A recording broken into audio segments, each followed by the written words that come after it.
Buenos días a todas y a todos. Tengo el honor de compartir mesa, en particular a Joan, en su nombre, a todos los compañeros portugueses que hay en la sala, y a Nicolás, lógicamente, y a todos los compañeros de profesión españoles que hay, porque, como suele decir el ministro, otro día le decían, usted es el ministro, y yo, no, estoy de ministro. Pues es evidente que yo tampoco soy director general, sino que estoy de director general en este momento de formación profesional, y por supuesto saludar también a la que ha venido aquí en representación de la Junta de Castilla y León, con la que tenemos unas magníficas relaciones en el día a día, en definitiva, que es donde se puede observar cómo estamos compartiendo las reflexiones respecto a qué son los principales problemas que tiene la educación hoy en nuestro país y cuáles son las principales medidas que tenemos que adoptar para ir resolviéndolos. Y en ese sentido quería un poco enmarcar mi intervención. Le decía antes a Nicolás que cuando participo en un acto de clausura, me guste o no guste el contenido de lo que digo, porque creo que aquí cada uno tiene que expresar sus ideas que nos permitan a todos reflexionar, es intentar plantear alguna reflexión, algún contenido, no solamente, digamos, hacer una intervención formal de lo que significa la clausura de unas jornadas o un congreso. Y por eso quería aprovechar el día de hoy para señalar algunas de las líneas de intervención que en estos momentos compartimos no solo el Ministerio de Educación, sino el conjunto de las administraciones educativas, y cómo tenemos que intentar ir avanzando en esa dirección. Hoy, en muchos ámbitos, se habla de que la educación en el siglo XXI tiene como dos grandes retos: la formación y el aprendizaje a lo largo de la vida, y todo lo que significa aprender a convivir, aprender a vivir juntos, personas procedentes de diferentes países, de diferentes etnias, de diferentes culturas,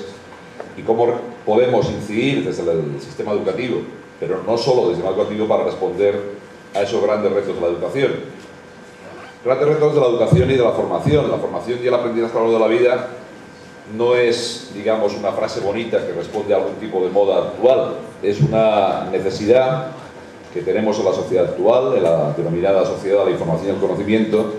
para dar respuesta a las nuevas demandas del mercado laboral, para dar respuesta a los nuevos, en definitiva, desafíos que tenemos para poder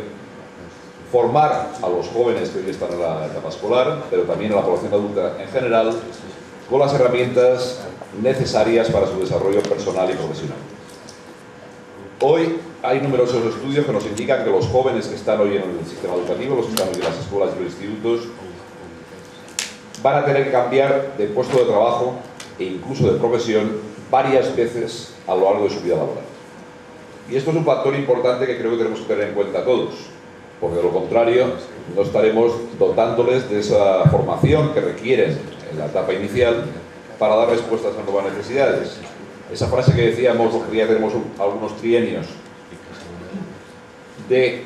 ya acabado de estudiar, pues va a ser que no. Van a tener necesariamente que incorporarse a nuevos procesos de formación a lo largo de la vida para poder adaptarse a esas nuevas demandas que se van produciendo en las profesiones, en el mercado laboral, en definitiva, en cualquier tipo de ámbito profesional que vayan a desarrollar su actividad. Y eso es importante no solo para ver qué nuevos procesos de formación se van a incorporar, sino también para que analicemos cuáles son las competencias básicas, cuáles son aquellos instrumentos imprescindibles vayan a dedicarse a lo que se vayan a dedicar en esta vida para tener esa formación que les permita ir reincorporándose a esos nuevos procesos. Otro aspecto a tener en cuenta, también muy importante, es por qué se habla en la estrategia de Lisboa de llegar, en la cumbre de Lisboa del año 2000, llegar al 85% de los jóvenes que tengan, jóvenes de 18 a 24 años, que tengan la titulación equivalente en nuestro país a bachillerato o formación profesional de grado medio. Pues se plantea ese objetivo, se plantea ese reto, del cual, por desgracia, estamos todavía lejos de alcanzar, por considerar que los mismos estudios que apuntaba anteriormente, que indican que los jóvenes van a cambiar más de una vez de puesto de trabajo, de profesión, también indican que en el año 2020-2025, hay poca diferencia en las predicciones de unos y de otros, el 85% de las personas tendrán que tener una cualificación como mínimo de estudios posobligatorios equivalentes a la formación profesional o al bachillerato. Dicho de otra manera, solo un 15% de los empleos serán para jóvenes sin ninguna cualificación. Por tanto, o avanzamos de una manera nítida en la dirección de conseguir alcanzar esas cifras, y no solo para la población que está hoy en edad escolar, sino para la población adulta en general, o habrá un sector de la población que tendrá verdaderas dificultades para su inserción laboral, para su desarrollo personal y profesional. Por tanto, podríamos afirmar con claridad que estamos hablando de necesidades para las personas, por supuesto, pero también necesidades para el país, si queremos que este país continúe avanzando con un determinado modelo de desarrollo económico, con un determinado modelo que nos permita de verdad conseguir algo que es necesario, y creo que aquí en esta sala no hace falta convencer a nadie, que compartimos, que es la necesidad de incrementar y mejorar el nivel de formación del conjunto de la población. Lógicamente, como profesionales, la que están en edad escolar, pero también ver cómo los sistemas de formación de personas adultas, tanto en el ámbito de competencias básicas como en el ámbito profesional, tenemos que buscar los mecanismos para también ir reforzándolos. Y también ahí tenemos que jugar un papel importante el profesorado en general de las disciplinas educativas, no solo, insisto, para jóvenes en edad escolar, sino también para la población activa, para la población joven y adulta. ¿Qué situación tenemos hoy contada así rápidamente? Por una parte, como os he indicado en las intervenciones que he ido escuchando desde que me he incorporado a la mesa, al debate de la mesa sobre el papel de los medios de comunicación y después de las conclusiones finales, tenemos un 30% de jóvenes que finalizan a los 16 años sin tener el título obligatorio en este país, el título de graduado secundaria. También añadir que este dato, y para que seamos conscientes de ello, lo que están contabilizados son los jóvenes de 16 años que no tienen el título graduado. No están, por tanto, contabilizados los que lo tienen a los 17 y a los 18, después de haber repetido 1 o 2 cursos al finalizar la educación obligatoria. A pesar de eso, las cifras, no lo digo por matizar las cifras, en cualquier caso una cifra alarmante, aunque contabilizáramos a los 17 y 18 años. Yo digo para conocer también, cuando hablamos en términos comparativos con otros países, que las estadísticas no están diciendo todos los que obtienen el título graduado, sino los que lo tienen a los 16 años. Por tanto, insisto, ¿cuál es el dato que tenemos ahí también como elemento a valorar? La última encuesta de población activa nos indica que el 89% de los jóvenes de 21 años sí tienen el título graduado. ¿Qué quiere decir eso? Que entre los 16 y los 21, durante 5 años, por la vía de formación de personas adultas y por otras vías de pruebas de acceso, etcétera, hay un sector importante de la población que está llegando ahí. ¿Y qué ocurre? Que pensamos, creo, compartimos que está llegando muy tarde, que no podemos esperar a que llegue a los 21 años, que tenemos que ver cómo adoptamos en el sistema educativo las medidas necesarias para que esa población lo tenga a los 16 y 17 años y luego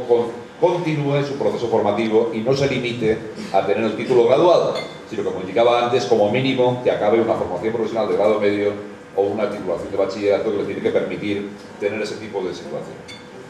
Pero a la vez hay que saber que en titulados universitarios estamos 5 puntos por encima de la media de la Unión Europea, el número de titulados universitarios. Y estamos, en cambio, 17 puntos por debajo de la media europea en titulados en formación profesional. Y tenemos un claro desequilibrio en nuestro país en la estructura de los niveles de formación. Alemania, que tengo entendido, dicen algunos, que es la primera potencia económica europea,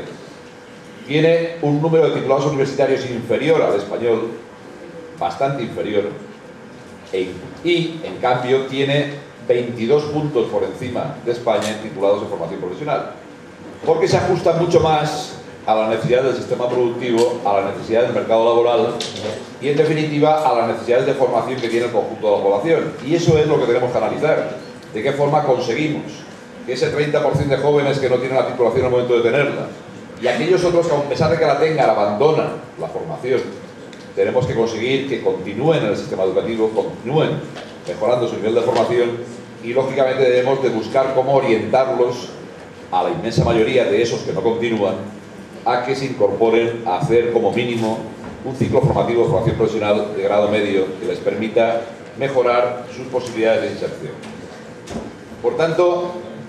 diríamos que ¿qué retos tenemos ahí en ese terreno? Por una parte, me gustaría señalar, evidentemente no para desarrollar aquí, porque eso sería objeto de una conferencia monográfica entera, que no es el caso de este momento,